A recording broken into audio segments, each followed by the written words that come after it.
All right, so what we're going to do today is add a big piece to our website. We're going to add advanced custom fields plugin.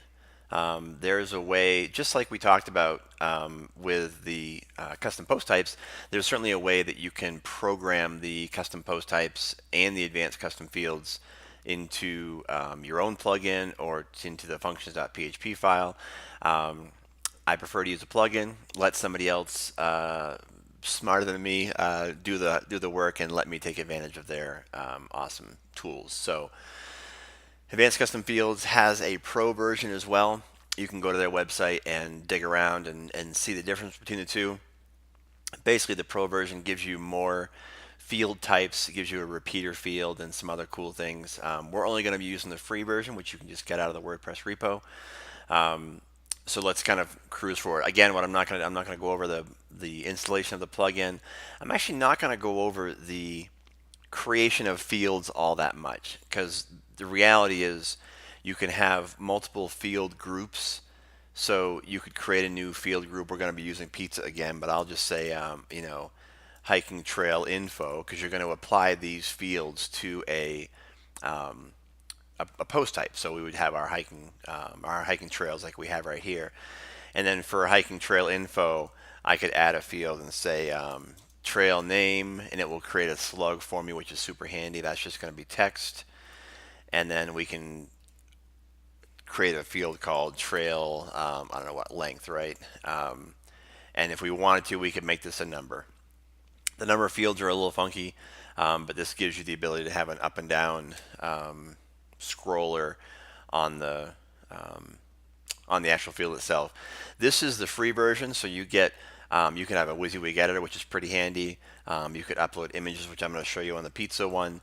Um, and then you can have some checkboxes and all kinds of other cool things that you want in here. Again, like I said, the pro version gives you more options, which is kind of handy. But so anyway, I'm going to go back to the pizza recipes one that I've created already.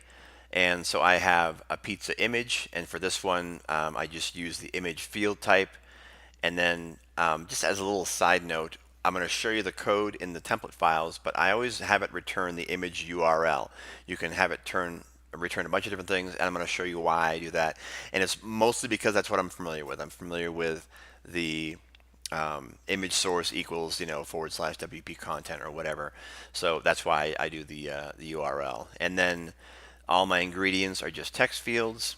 And then the preparation instructions and the cooking instructions, which is kind of redundant, but anyway, those are text areas. So rather than just a single line of text, and I'll show you what it looks like in the back, it's a text area. It's not a WYSIWYG editor, mind you, mostly because I wanted to control the content, but it's a text area. And then the last piece I did is right here, which is I want this field group of pizza recipes to only show if the post type is equal to pizza 2. So pizza 1, we left the regular WordPress post content editor. For this one, we're going to show our own. And then actually very similar to the custom post type plugin, this one gives you the ability to show and hide things within that field group. I just kind of left this thing defaulted. So we have our field group. We've applied that field group only to pizza 2.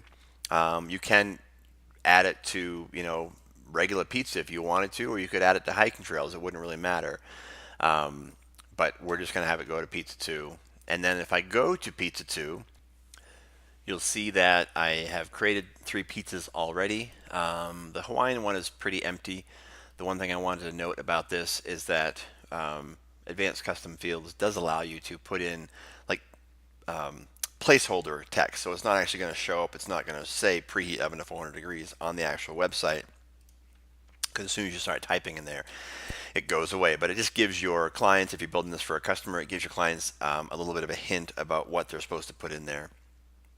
However, if I go back to pepperoni, I believe that one's all filled in. I've got a picture, I've got all my ingredients, and then I have content in here. The reason I used text areas instead of WYSIWYG editors is in this particular case, I wanted the ability to control the content myself. So I wanted to have in theory, the customer or the client put in their information and allow me to style that how I want. So control the paragraphs, control the line height control, all those things, the color and the font and the size, all that stuff. Because if I didn't, then in theory, you could go to 3 different pizzas and have 3 different fonts and colors and everything, and just it would look really inconsistent. So this is a way to help maintain consistency across the website. All right, so when we look at the site, though, the important piece here is if I go to all posts, I have my awesome cow, and I can see the cow content there.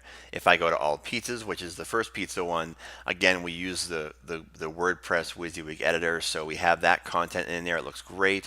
If I click on gross veggie, I get the single post of gross veggie. All is well in the world. However, if I go to all pizzas too, I'm just going to remind you that we're not using the WordPress WYSIWYG editor, so there is no content editor here. All we're using is custom fields. So when I go to all pizzas 2, which is the archive page, all I have is titles, and we know we have content and pepperoni, right? So if I click on pepperoni, the single one, it's blank. So what we're going to do in the next video is go over the template files and how we manipulate those so that our content will actually show up.